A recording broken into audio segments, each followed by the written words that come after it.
Hello, everybody, and welcome to Ladies of the PGS. I am your host, RM. And of course, tonight we have with us Lorena Creole, my co host. How are you tonight, Lorena? Oh, well, I am doing great, doing fabulous, and as always, so happy to be here on the Burnettwork with you and our lovely viewers. Absolutely, Lorena. It wouldn't be the same without you. And Lorena, I know I have talked about this film a lot. I know it's like to a point of, maybe even ad nauseum, but I can't help myself because you and I both knew that this was going to happen at some point, and it has to do with Super Mario Brothers. It's not the full story of what we're going to be talking about, but I did just have to mention it because it has been so spectacular that this film has crossed the 1 billion global point, something that, very few films ever do, and something that this one totally deserves. You and I have both enjoyed this film. Millions of people have enjoyed this film, and I bet over 1 billion people will have enjoyed this film by the end of this year, maybe even more. I know it's going to continue to break records. I really just am fallen in love with it. But it's not the only news we have regarding Super Mario, because honestly, Lorena, you and I have been enjoying the film. We've talked about it. That it's a family film. There's the two brothers. It's been so much fun to talk about. We know what's happening at the parks. Everything that's coming up with Super Mario is just so much fun. So I was kind of shocked, Lorena, and of course, you provided this particular article for me. I was kind of shocked to get this news. And of course, you couldn't avoid hearing about this news that the film itself has actually been leaked on Twitter, the entire film. And, not only had it been leaked, I guess once and they pulled it down, but then I guess it's been continuing to be leaked on there. Lorena, this is cray cray. What do you think about the fact that it's been put on there? It's still making money. People are still paying to see the film. Why would somebody do something like this? This seems just so bizarre. Well, it's a day that ends in Y, and all you need is some really, really bored person to go ahead and drop the entire movie. Most of us know about Tortuga and all of that. So some people do it for attention. Hey, were you the one that dropped the so and so? Even if you don't know their true persona. But what I think is funny is that even though this got dropped, people are still going to go see it in the theater. So I think just having it show up, like, oh, okay, it may have made some people say, you know what, this movie is actually pretty good. Excuse me, I'm going to go see it in the theater. So for those of you who are like, how the heck did this movie get leaked on Twitter? Well, if you have Twitter Blue, you can upload videos up to an hour long. Wow. So this was dropped in two parts. It was dropped, I think, one that was an hour, and the last part that was like 26 minutes or something like that. And wow, the number of views was insane. I've never seen anything like this. Yeah, it's shocking. It's kind of a shame because we know that we know piracy happens. That's essentially what it is. Yeah. Um, Oh yeah. but you and I both agree, like, this is ridiculous. This film does not deserve this type of treatment.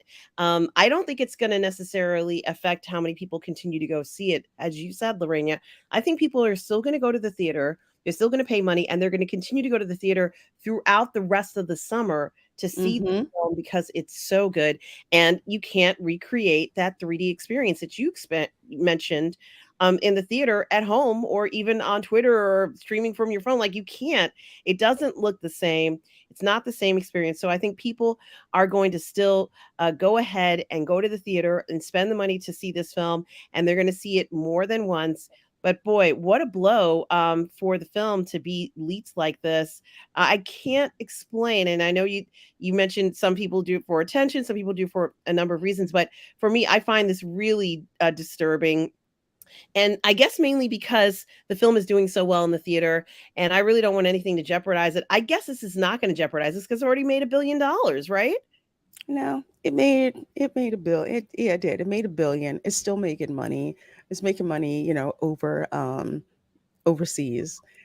And as reprehensible as it is that, most just drop this whole thing on Twitter, in the grand scheme of things, I do not think it's going to make a dent in the sales. Like I said, when you're watching it, on your monitor, it's like it's a good, you can tell, of course, you can tell it's a good film if you watch it on your monitor, but it's different from seeing it in the theater. It's different from all the people telling you, yeah, you have got to go and uh and see this film. Yeah, it is very different here. There it is. Oh, okay. Oh my gosh. So they Um, brought the B movie when well, that's definitely a movie nobody cared about. yes, yes, At and at mhm. all. Yeah, I agree. Here, I was just kind of panning down to see if it said more about it. And as I had said to you before, and we were talking about it, um, it's been dropped a few times. So there's a Mhm. concerted effort to get it out there. And I do also want to say hello to Charles Andre Bassura, who became a YouTube member. Thank you so much for joining Mm, the Burnettwork, guys. Also, please, if you were enjoying this episode tonight and any of the other episodes, do go ahead and like and subscribe to the Burnettwork, but also check out Lorena Creole's channel. Um, yeah. Certainly do that, as well as my channel, Positive Fandom, guys. So please do that as well. So, Mhm. Oh, I I'm sorry, one thing I wanted to not yes, order, yes. clear up. I just found out and I looked and checked, and it was a bona fide copy, true copy of the film, not a cam copy, So but struck from the source. Yeah. which was a question that I kind of coyly asked this question, Lorena, of you. And, you and I were talking about it, and I'd said, well, where did they get the copy from? Because personally suspected that it was an original copy of the film. I had a gut feeling of this. Mhm. And from what you've just confirmed with me, that it is a bona fide copy of the film, you don't accidentally post a movie on Twitter. It's not an accident. No, no. And we've seen, leaks happen of an actual film being leaked, not, not a two-bit cam copy, but an actual copy of the film. Somebody who gets disgruntled or whatever and decides to put it out there. But in the case of this film, nah, it's still going to keep making money. Yeah, and I agree with you. I think it might be someone who's disgruntled for whatever reason. Only God knows what the reason is. I have heard absolutely no negative press regarding the Super Mario movie Mhm. or even the franchise. So I'm just kind of bewildered by it all. However, we know it was not an accident. It wasn't kind of like, hey, yeah, let me share this thing with you. No, it wasn't like that. You and I both know that's not anything people really kind of put out there. But however and why ever they did this, it's not going to affect the bottom line of this film, Mhm. which might, I even wonder, since it's been a month, whether it's Mhm. gonna, we already know it's made 1 billion, but dare I say, is it going to even go into the $2 billion range, Lorena? Ooh, it's very possible. Mhm. Especially, okay, well, I'll say, I think it will over time, especially the online copies, the digital physical copies. Who knows? They might re-release it later on, kind of like what they did with Avatar. They kept like re-releasing it in theaters to get the cumulative take up. So it's not out of the ordinary with this film. It certainly isn't, and I wouldn't be surprised that like you said, there'll be multiple releases. People are going to buy this film like crazy. this film is going to be purchased. There's going to be different versions. You know, I don't have a 3D TV, but it's making me want to have a 3D TV. So I could just kind of enjoy it because it's just so remarkable. Such a fun game. Really kind of like a fantasy come true almost.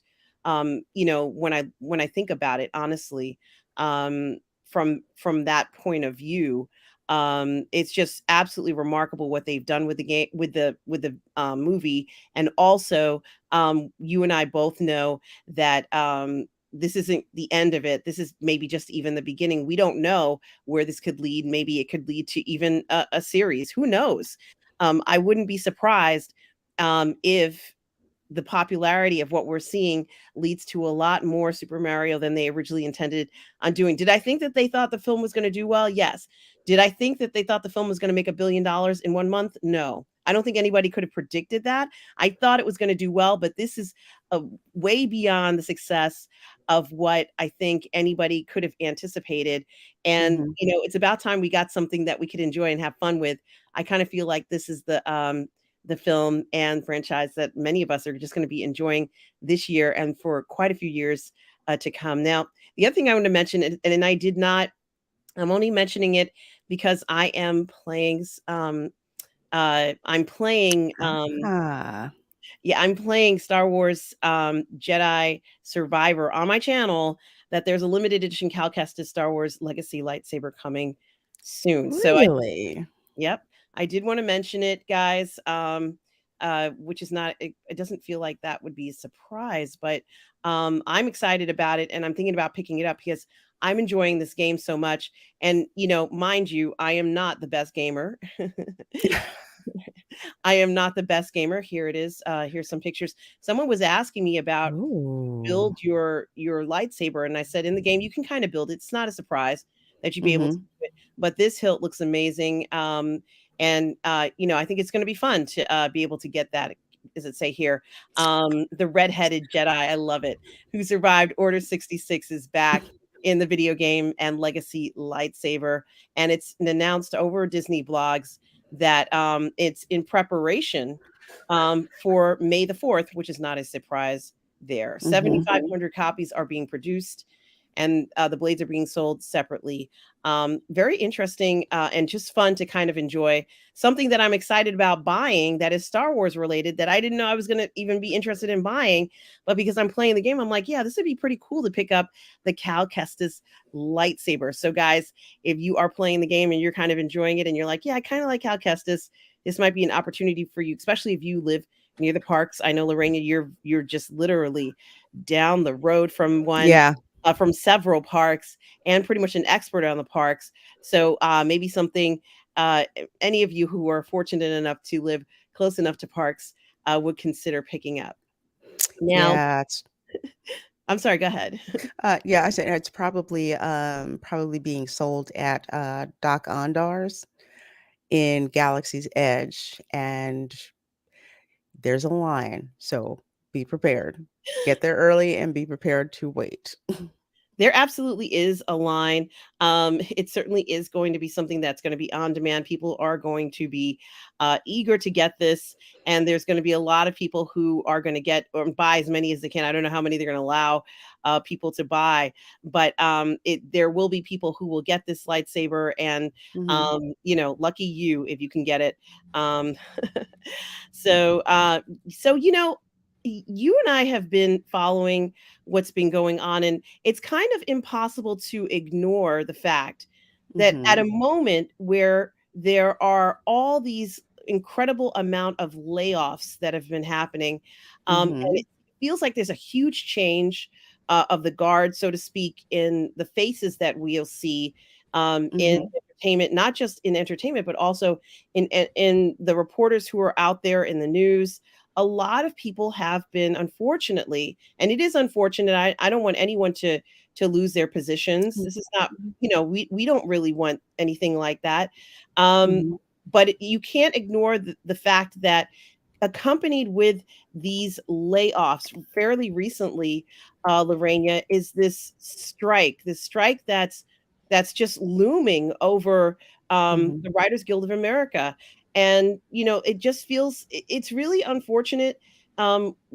many of us have lived through one or two of these strikes, but it's really unfortunate in the sense of the fact that the timing of it, Lorena, the timing of it just now with people worrying about what's going on. And there's so much involved when it comes to this strike. The deadline for the strike, and when I say the deadline, the union placed a deadline as to if a negotiation had not been reached for their contract by May 1st, I guess at midnight, or May 2nd at midnight, um, Mm-hmm. that there would be a strike happening, meaning that it's going to affect a lot of things. In particular, a lot of shows. And but it's even more than that. I mean, I'm kind of falling over my words here. It's going to affect a lot of things. It's going to uh, do so many things in regards to the fact that most of the people who are members of the WGA are okay with this strike happening if the agreement can't be reached. So that's the first thing. That is a reality. And once this strike occurs, there isn't going to be anybody doing any kind of writing. So none of that stuff is going to happen. And also, a lot of these writers can't even pitch ideas. And this is part of the contractual agreement. They're Mm-hmm. not allowed to go ahead and pitch new ideas for shows, and also no new meetings for shows. Even the agents who represent these writers have to stop negotiations in mid negotiation if things haven't been decided. So this is kind of a big deal because it really derails a lot of things. It's not just sort of like, well, they're on strike and no one's going to write. Well, no, it also affects these other elements and affects a lot of things going down the line. And of course, we know Mm-hmm. SAG-AFTRA and a lot of these other groups are supporting the WGA strike. A number of these writers are concerned mainly, I think, not just because of their working conditions, Lorena, Right. but also because of the way that they're being compensated. Now, you and I remember, you and I remember what it meant to be a writer on a show like this and what it meant for the rest of your life. You would get these, there would be something called syndication. And Mm-hmm. what would happen is that the show would air the first time, let's say it airs in 2023. And then, after it's aired, the season, it's over, maybe in 2030, another station would pick it up. They'd buy it Mm-hmm. and Right. everyone paid, even the actors get paid and the writers get paid. And then after that, let's say a channel airs it, maybe another station will buy the reruns and it'll air it at some odd hour, but people are getting paid through syndication. And a lot of that is not really happening the same way, I guess, because of the way that the contracts are with streaming. It just goes to streaming and then maybe it's not going to go to another channel. Maybe no one's Mm-hmm. going to buy this what you've written. I mean, it is a concern as a writer going forward. Um, and in addition to the fact that we know some of these streaming channels, which Mm-hmm. are also kind of, unfortunately laying off people, are going to foreign, sources to get, um, Mm-hmm. shows written. I know in Korea, obviously, there have been so Yes. many successful programs. I mean, I've never seen so many programs on Netflix. In fact, I don't think I've ever seen a channel that allowed me to see that many programs, except for maybe YouTube now. Mm-hmm. But let's say for a long time, Netflix might have been the only one that had brought over programming like that. So, I kind of was curious as to what your thoughts were in regards to one, the timing of this happening while there are so many layoffs happening at the same time, and two, um, can these writers actually get what they're asking for? They're asking for proper compensation and also where they work, they want better working conditions. What are your thoughts, Lorena? Wow. Well, first of all, it's hard when anyone loses their job. When it comes to when it comes to unions, it's kind of a tricky thing with that. The union, on one hand, is supposed to protect their members, but at the same time, they vote to go on strike.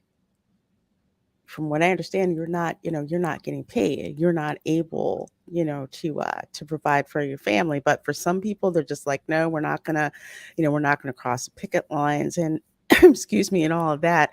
And if I remember correctly, I think I was in LA the last time, excuse me, they had the Writers Guild strike, and it really did not last. It didn't last very long. Uh, I didn't really notice a lot of sympathy for the writers, so to speak, for a lot of the downstream personnel. Because if there aren't any shows, no hairdressers, craft services, all of that flows downstream, it's not there. I think with this strike, and I almost hate to say it, but it's true. You hit it right on the head when you were talking about foreign entertainment, excuse me, on Netflix. There's so much foreign entertainment, Indian movies, especially Korean dramas, K dramas, other companies, anime, things from Japan, just from all over on this one platform, along with a lot of older entertainment, as well. So the playing field is different. It isn't broadcast television anymore. It's not the syndication model anymore, like we brought up. Now we can, go through any streaming service and pretty much pick up what it is that we want to watch. So what will happen is it that people are going to get tired of what they see in streaming and want new television shows, new American television shows and movies?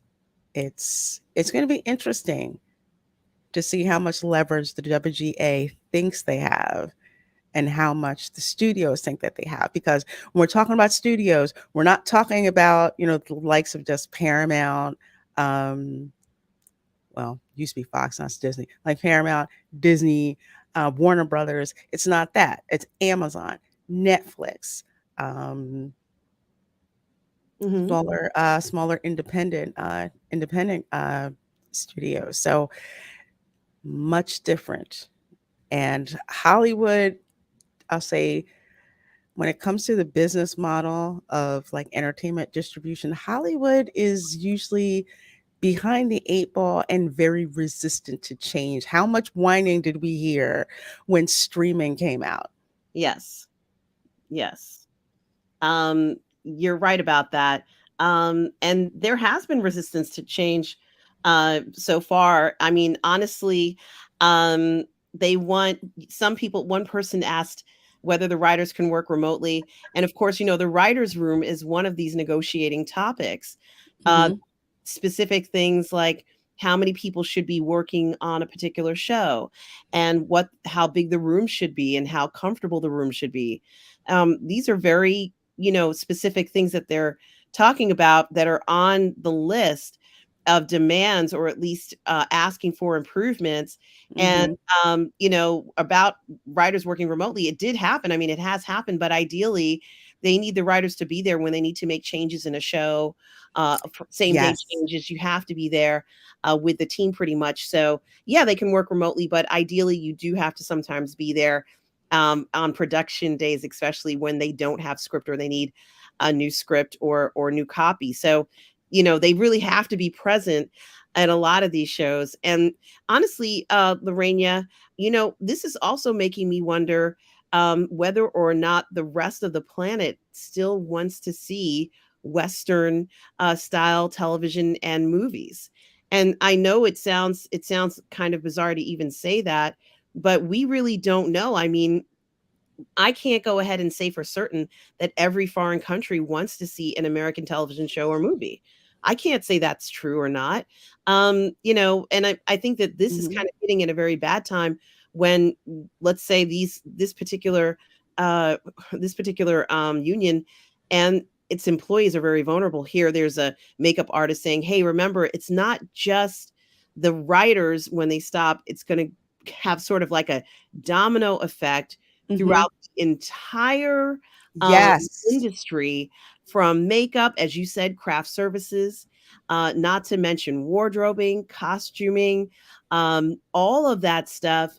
The production team people, the PAs, all that stuff are pretty much going to be at a standstill And it is frightening in a sense that it's come to this. But at the same time, we also know that the climate about how people are getting paid has changed. And it's unfortunate that they're kind of up against a wall in a sense. But I do have to wonder whether the quality of writing can even justify what the writers are demanding. And that might be something that the studios might say, well, we haven't been getting the ratings we're hoping for from what's being produced. I mean, Tyler Perry for the longest time um, didn't use WGA writers, from what I understand. He wrote Yes. his own stuff because he said he didn't like the quality of what was coming out of the writers guild, and they kind of wanted to call him on that. Said no, no, no, no, no, you have to use writers guild writers in your productions. And I honestly, I don't really know whatever became of that for him, but for the longest time he was like, I'm going to write my own stuff because at least I know that the quality of what I'm writing and the tone of what I'm writing is going to be reflected in the show. And I don't want to go ahead and support something or push forward a show when I know it's not going to be the level of what my viewers are expecting. Hmm. Um, so that's something else to think about as well. But it is also kind of hard to think that the strike is happening while everything is being reduced and people are getting laid off. Like this is really kind of awful in a sense, that the timing of this is all coming on at a point when people are being laid off. So that's something else that I think, and I'm not saying that layoffs don't happen. It just seems like, Lorena, there's a lot of layoffs recently. I agree. There are a lot, and to kind of go back to what you were saying about Tyler Perry, eventually he and the WGA did come to a certain agreement. But yeah, I remember just the whole issue that went on with his studios where he was just like, no, I don't want to deal with the WGA. I want to write my own stuff. I want to have, my own control. And I think they at least I saw in an article that they did come to an agreement about it. But I totally get you when I look at what's out there, and I kind of come at this from two angles. When I look at the quality of American television and films, I'm nowhere near impressed with it as I was like 5 years ago, 10 Hmm. years ago. A lot of it just seems to be just not that good. I watch more stuff on like streaming services than I do like the regular, the ones from the broadcast channels. I watch way more stuff that comes from Amazon Studios and Netflix Studios than I do for anything else. And looking at strikes like this, the only thing that I can think of, especially since I lived in Los Angeles, anytime I hear about a strike like this, it's like you do know that it doesn't affect just you. It's not like, say, a auto strike, you know, or like it's more like kind of like a teacher strike in a way. It doesn't affect you. It affects the people that consume your products, and they're the ones that wind up paying the price for it. So unfortunately, when you have a strike like this, you wind up affecting all of those people downstream. And it's just me again, but that feels kind of unnecessary and a little bit selfish because a lot of these below the line workers are not making nearly as much as some of the writers are. And LA is an expensive, expensive place to live.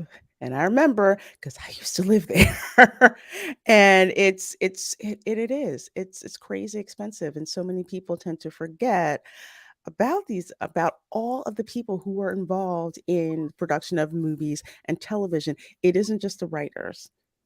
It isn't. Absolutely. And Maria, who's in the chat, confirmed what we were both saying, that Tyler Perry had his writers register with WGA, and that's how he Okay. it. And that was interesting.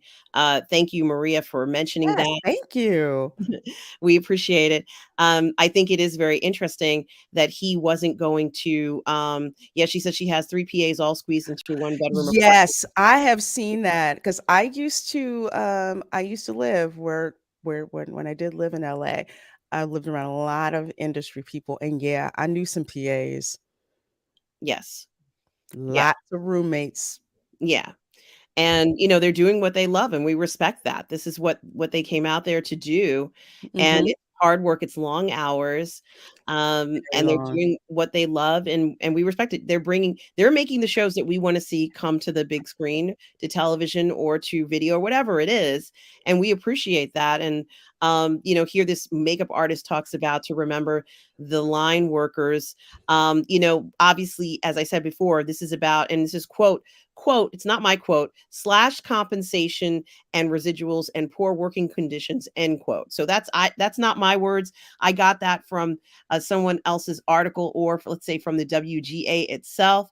But the Mhm. point is that in regards to the slash compensation, I'm sure the reason why that's happening, it is one, because the streaming means that they're not getting those residual syndication pays, but also Mhm. the poor working conditions, Lorena. I'm trying to figure out what that's about. The studios haven't gone anywhere, where the writers' rooms are still there. What has happened? Maybe Maria knows, but why are they saying that they have poor working conditions? I'm just kind of curious. Uh, I Um, am curious about that because I when I lived in LA, I saw some of the conditions that the writers were working in, and they were not poor by any, any means. and I'm almost wondering if, excuse me, I'm sorry. I'm almost wondering if what happened to these writers is similar to what happened to the comic book industry, where they had very well off paid comic book writers and top Mhm, talent, and they got replaced by a lot of people who just were not as talented. And so, and they also were paid significantly less money, not even like a living wage is what we've been told. Maybe the same things happen here. I don't know. Silver Scale says, "Have you heard of mini rooms?" Yeah, that's unfortunate. I've always known, like what you said, Lorena, what they is have a that? decent room to write in. Mhm, It's a space, it's a place that they can go to, and it's comfortable. But I guess now a lot of this stuff has gone away. Is no longer the norm. Here, this in mm, this article, this lady who is a makeup artist, and maybe yeah, Maria has confirmed staff writers and editors are just so poorly paid now. In addition to not getting those residuals from syndication, makeup artist asks everyone to remember below the line workers guest column. And here she says she's worked on a bunch of shows. Will and Grace, 25 years. Um, she's working on the reboot of Frasier for Paramount. And she's saying that while she does support the WGA, if they strike to get fair compensation, of course she supports that. But we below the line members would just like to be considered in the conversation. I believe what the writers are asking for is more than fair, but I know we will be the ones left in crippling debt after the smoke clears, with no celebration dance at the end for us. There will be winners, mhm. but we are guaranteed to be losers. And I think that's also interesting too. How come so many of them are kind of being left out? This is kind of surprising. Here, they did say that the last WGA strike in 2007 ended up costing 2 billion in losses for the California economy. Estimating 37,000 jobs were lost. Gee, that's a lot of jobs. Um, and now, it's something to think about. Here, my parents, both in the industry, went through the writer strike of '88, and Mhm. that one had lasted 158 days. Well, I hope this does not. Honestly, I hope it's averted. But it's something to think about. The idea of how close it's gotten, and I think it's gotten close. Honestly, is because of these layoffs too. I think that didn't help the situation when you have No. laying off thousands of people or even hundreds of people. It's a lot. That's a lot of people to lose their positions, and a lot of people who you would normally expect to be doing something. Now a whole production gets shut down. This is just going to be, really bad for them. And I'm really hoping that they work out a deal. But even the fear of this, it's just so awful. And I'm really, Lorraine and I feel the same way. We hope the strike doesn't happen. We hope that the contract gets worked out. That you all can just remain in your positions and stay on the job, because this is the last thing that really is needed now. Even with these poor conditions, I'm not quite sure why the studios or anyone else thought that was a good idea to put people into these mini rooms. Hmm. Really, it's not what is the norm, and it's unfortunate. But I have to be honest with you, Lorena. The quality of what we've been getting might be their justification for saying we're not going to give you guys any extra compensation. We can't get sponsors to even look at a lot of these programming, and that Hmm. be used as fuel for why they might say they might even just start over. I don't know how long this would last, but um, Yeah, yeah, they could definitely definitely do that, or and this is just me theorizing, mhm. the ones who are the top-notch writers will wind up getting the most as a result of the strike than say the ones that are, the ones that are lower, that are lower level. It's just a shame all around. I mean, you definitely should be compensated for your work, but at the same time, if you're working on a show and the quality is just straight garbage, even if it is garbage, you're still supposed to get paid for your work. I don't care who you are. But at the same time, American television is not the way that it used to be. 1988 was different from 2007, and we're in a different playing field now where there's so many other options that are available to people that I think the strike, when it starts, of course, it's going to make news. But I think sadly, it's going to drop out of the news cycle. And when it does, these workers like this makeup artist are going to get left behind. Yeah, it's unfortunate that this is happening, and that is also something to consider, as you and I are both saying, just the domino effect of 1,000 workers on a show. It could be up to Mhm. that many, just even trying to do that. And Maria mentions that it covers writing assistants, and those are basically the equivalent of production assistants. They They do do edits edits. mostly, and they need to Okay. be there for that. Thank you, Maria. Mhm. Maria, thank you. Maria Espino, who's in the chat. WAs are editing very specific things. Like, for example, I'm just going to put that up there. A Uh, dialogue is supposed to. Okay. Absolutely. And that is something to think about. Thank you, Maria, for that information. Obviously, Maria is in the industry here and knows the details. Certainly something to think about going forward.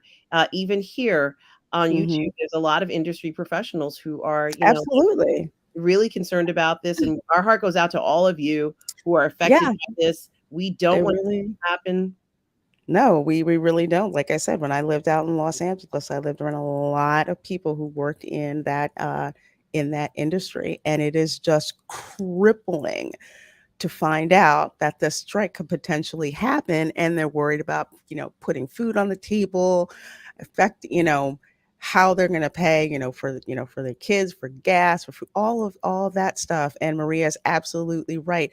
They Mhm. are the forgotten ones. So anytime I hear about a strike in Hollywood, I always talk about the people you don't see. Absolutely. So thank you, Maria, and thank you for a bunch of you in the chat who also Yes. filling us in with some very important information about the climate that these writers are having to deal with right now, which is very different from what you and I grew up with, Lorena, that we know as the normal writers' room and the Hmm. way that writers get compensated. Maybe it's just the past 5 years that things have changed so dramatically for so many of these professionals who provide us with the pretty much the skeleton, the bones of entertainment that we enjoy. So let's hope that this is something that will be resolved quite quickly and that there will be Absolutely. improvements going forward. So, the last thing I wanted to talk about, yes, and absolutely, Maria says, and the WGA for all its faults and it's has many does their best to protect these people. Absolutely, Maria Espino. Thank you, Maria, for Yes. information. We appreciate it. Obviously, someone in the industry who Hmm. deals with this day to day.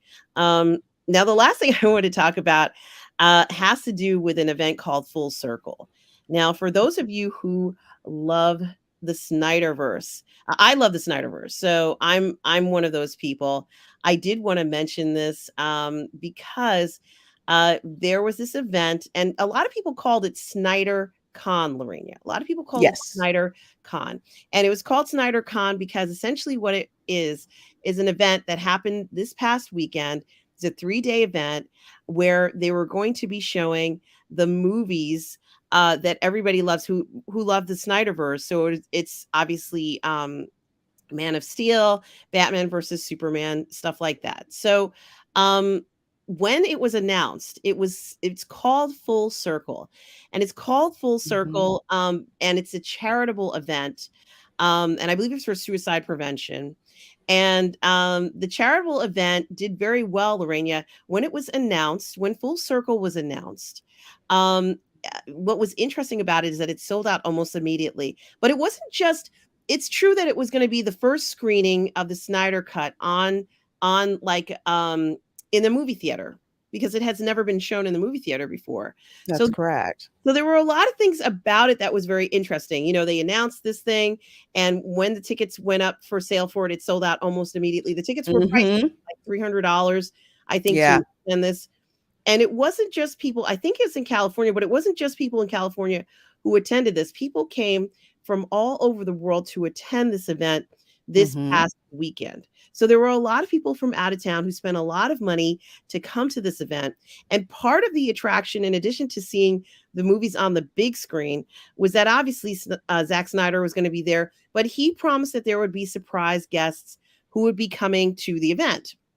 Now, what's kind of interesting in addition to this is that, as promised, the event went off without a hitch. It raised Hmm. over $1 million, Lorena, which is a lot of money to go towards the fundraiser, which is great. I'm very happy that it raised that amount, and it is a wonderful charitable organization for everything like that. It's great. What was kind of interesting about it, though, is that the question kept coming up in the sense of the idea that fans were told that there would be kind of like announcements and this is going to be such an incredibly exciting event.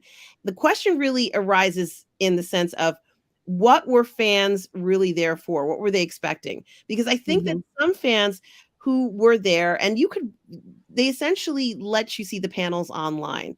So, Hmm. in addition to seeing the movie, you got to watch it with, obviously Zack Snyder. It's a big deal. Like if you're a big fan of this, it's nice. It's nice to say you can watch it with the director of the Yeah. film. True. Yeah, that's Hmm. cool. It's like, oh, I watched it with Zack Snyder once. Like this is fun. It's fun to hear these things that are available to us as fans. We'll pay money for this, and they did. People paid money to go to this. They did. The question really arises, and I hope I'm saying this right because this is a discussion that I have with Russ Woodfield on Sunday Brunch, as well as Mario Lopez, who's another PGS member, is the idea of the announcement and the idea of waiting for a special announcement to be made. And there was this anticipation. And I admit, Hmm. at no point did anybody say, well, we're going to making this huge announcement and it's going to change everything you know. No, there wasn't anything like that. But there was this level of anticipation associated with this event that there would be a big announcement because the fans were told that there would be surprise guests and there were, and I guessed one of the guests who was going to show up. Ray Fisher did show up. I guessed he was going to show up. And Hmm. the reason why I thought he was going to show up was because fairly recently they released a 1/6 scale figure of Cyborg Mm. that was pretty pricey. It was like a really pricey but really good looking 1/6 scale figure. And I'm like, wouldn't it be funny if he showed up to this event? And he did show up along with Ben Affleck.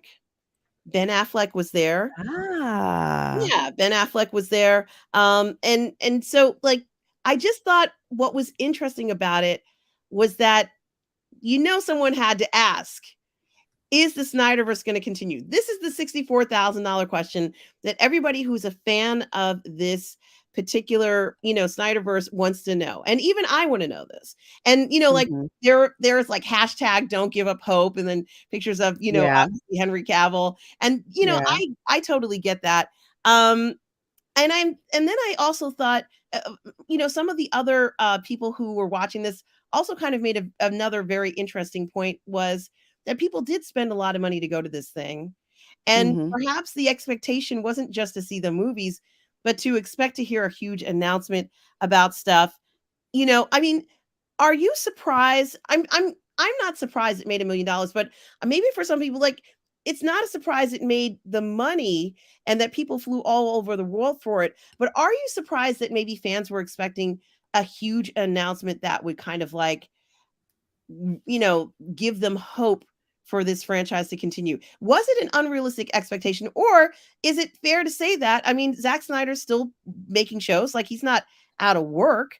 Mhm. What do you think about the idea of that particular fandom, the Snyderverse, the Zackalites, holding on to something they love so much, getting kind of a little bit of it, but not Mhm. necessarily getting that announcement they're hoping for? What do you think about that? I mean, do you think that it was unrealistic for them to want that, or do you think there was an implication? Because after all, we saw some of the stars from the films at this panel. What do you think about it, Lorena? What are your thoughts on it? Hmm. Well, let me start off by saying I'm not a huge Zack Snyder fan. It's like I have no dog in this fight whatsoever. The only thing that I have is the fact that the fans campaigned hard enough to get the Snyder cut. So give y'all props for that. So with that said, no, I don't think it was unrealistic to expect that. There's an event, Zack Snyder. Yes. It's like, come on now, maybe he's gonna say, maybe he's gonna say something, maybe he's gonna tell us something. So guaranteed no, but not out of I don't think it's out of the realm of possibility that fans attending would expect to hear something like that. It's kind of like that's something it's like something you would wish that would happen or hope that would happen. Mhm. So I don't think that it's out of the ordinary or ridiculous to hope that Zack Snyder would make an announcement like that because you have so many people out there that I've seen, and I know there's some people who aren't, but I'm not talking about them, who are very invested in the Snyderverse and they want the Snyderverse to continue. So, okay, maybe I do have a dog in this fight. Um, Henry Cavill is Superman. Okay. He's Superman, Yeah, far as I'm concerned.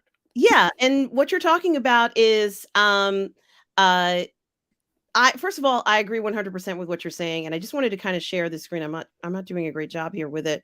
And of course, this is a panel, and it was very impromptu, in the sense of when I say very impromptu, and I hope I'm Mhm. saying the right thing here.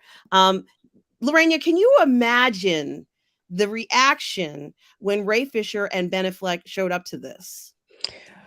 And it was probably insane. You probably couldn't hear from all the cheers and everything with these guys coming out. Now, you and I have been to conventions, many, and they'll bring some people out. It's pretty cool. But when they bring out that one star that you didn't expect to show up, people lose their minds. So I can't even imagine the crazy, in a good way, fan pandemonium that just like popped off from seeing these guys. Yeah, because this is, of course, as you and I discussed, and I am kind of repeating myself. This is the first time that the Snyder Cut was seen in a movie theater, and not only are they seeing it, but two of the major stars in the film, actually consider Cyborg the main star, Mhm. Ray Fisher, and Ben Affleck shows up. And I had a friend who told me, they said, "Oh, I just want to see Ben," and sure enough, there he. Look at him.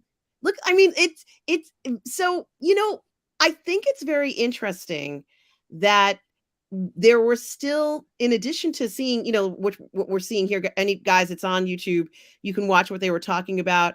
People saying, so is there going to be another film? So are we going to get more? Oh my gosh, I mean, the idea that this excitement is still there and going strong, as I said, and you mentioned, it's like maybe um not everything you love about that universe, but boy, you Mhm. and I love some Henry Cavill as Oh, Superman. hell yeah. We love us Cavill. I mean, I certainly cannot, step away and say, yeah, if they said, yeah, it's going to happen tomorrow, you and I would be right there on in line waiting with our tickets to see Henry Cavill show up as Superman. And I think a lot of people feel this way, even Mhm. people who let's say are not fans of every single thing out there. We have Right. our favorites, and he is one of them. He was not at this. Of course, it was rumored he might show up, but Lorraine, even though he wasn't there, I'm looking at Ray Fisher and Ben Affleck, and I'm like, this is freaking amazing. Like this is so incredible to watch that movie and then to see it and then to have them on the panel. Like, Yeah. first of all, you don't even ever get that anywhere. That doesn't happen. There's no place you can go and do that, right? I mean, it's very rare. So I think they got their money's worth in regards to who showed up and all that stuff. The question about having that desire and still wanting to see the characters that we love has not gone away in this group. I think it's very interesting that you know, we still have this strong desire um to see these characters, and when we do see them, it is so satisfying. It's almost as if, I mean, it doesn't feel like it couldn't happen. Now, I was going to say that is also very interesting because Mhm. it I think once people saw the stars on the screen, obviously not on the screen but also at this event, to be honest with you, I think they're going to continue to keep the faith alive for this. I don't think it's going anywhere. I don't think it's going to end. 2021 was when the Snyder Cut, I think, was released. Mhm. And, now it's 2023 and people still are enjoying it. I think it's fun to see a franchise where people still have love for it. And even when they're not sure things are going to happen going forward, they still have this love that's so incredibly strong for it. So, I think that a lot of people do believe that Zack Snyder has not given up. This is words from maybe Russ Whitfield, who is my co-host, as I said, on Sunday Brunch, and also Mario Lopez. A lot of people believe that Zack Snyder has not given up especially after seeing the reaction and the positive reaction from this event. So I just thought it was very interesting, Lorena, how the expectation of this full circle event for Mhm. Zackalites, for people who were fans of the Snyderverse, really kind of turned into something that shows that so many of the fans really want more. And that expectation is expected because it feels like we should be getting an announcement. It feels like we should be hearing something from all of them. It almost feels like maybe they know something. And that it feels like Zack Snyder has not given up on the possibility of this. And you and I both know that entertainment can change from one day to the next. So Right. I'm not going to Mhm. go ahead and say, well, this is not ever going to happen. We don't really know what's going to happen tomorrow. We know that regardless of how this plays out, in the end, deals can be made. People can come back for different roles. We've seen it happen time and time again. In fact, they've made some really good independent movies where there's a star and she's like, well, I don't know if I'm going to be able to do this role. And then they Mhm. go through this negotiation and then she's not doing the role. And then all of a sudden now they have to ask her back because they need her for the role. We just don't know how these things are going to turn out. So I just was going to say that I think the surprise of the event, and the hope that's surrounding the event was actually very satisfying to see. I enjoyed seeing the excitement. And I think part of the reason why it was so enjoyable is because we're seeing IPs where people don't have that excitement. They don't have the expectation. They don't have the, gee, I really hope this happens. This is very different to see that excitement, to see that hope, and to Mhm. see a lot of the fans smiling and happy. Retro Nerd Girl had said that the panel questions were fantastic. She watched it over the Ah. weekend. There's a lot of Zachalites out there who really enjoyed this. So I did just want to kind of acknowledge this because it did raise money for charity. A lot of people flew from all around the world to spend time Mm-hmm. with Zach and all these stars, and there still is that glimmer of hope of these Zachalites, the Snyderverse. Although nothing's in production, it doesn't feel like it's over. It doesn't feel like it's over. And I like that kind of feeling, Lorena, that excitement that it could be happening. And of course, you and I are keeping our fingers crossed for our Henry Cavill Superman, who will always be dear in our hearts. So that's all I wanted to say about Full Circle. Had a very different, it's a very different feeling than what I thought I was going to get from this, Lorena. Very different emotion. This passion, this fan passion feels kind of good. It feels good. And Mm-hmm. that's why we're here talking about fandom and all the things we love in the fandom and all this different stuff. So I did just want to mention that, Lorena. Thank you so much, as usual, for joining me for Ladies of the PGS here. You're welcome. Lorena, where can people find you? Well, folks, you can find me on Instagram. You can find me on Twitter. You can find me on Twitch. And of course, you can find me on YouTube, both on my channel and also here on Ladies of the PGS. And as always, it's an honor and a pleasure being on the channel here with you. Oh, and it's such a pleasure to have you here, Lorena. And guys, of course, make sure you subscribe to Lorena's channel right here. It's in the chat. Make sure you do that. Lorena is also an expert on the parks, guys. So if you ever need to find out what's going on in the parks, what's happening, go to Lorena's channel. She does live streams from the parks. You can find out all the information and see what's going on live, guys. So do check that out. And guys, also please subscribe to my channel, which is Positive Fandom, where I do all the parlay in the fandom. You'll also find me here on the Burnettwork with Lorena for our PGS Ladies of the PGS show, but also I'll be on Lorena's channel quite frequently for watch parties for our Toxic Yes. Male Appreciation show on Mm-hmm. Thursdays and a bunch of other stuff. And I'm also on the 1/6 scale Man Network for Uncivilized Scoundrels. Guys, please do hit the like and subscribe button. Just want to thank everybody tonight, especially those industry professionals who are here tonight, like Maria Espino and Ghostwriter. Yes, Ghostwriter, I Mm-hmm. go to conventions. I couldn't go to the Vegas one because I was not feeling well enough to go. So although I had an invitation to go. So that answers the question for you, Ghostwriter. And good to see you all tonight. Just want to say thank you to Tom Jr. Jackson, my moderator, collaborator, and friend, who's always here, has been here from day one, and really support him as well. He has his Instagram as well as his YouTube channel. So, guys, do check that out as well. And on behalf of the Burnettwork and everyone out there, I just want to say thank you for watching, Ladies of the PGS. And, guys, remember, no matter where you are in the galaxy, always remember to please be kind. Take care, everybody. Bye.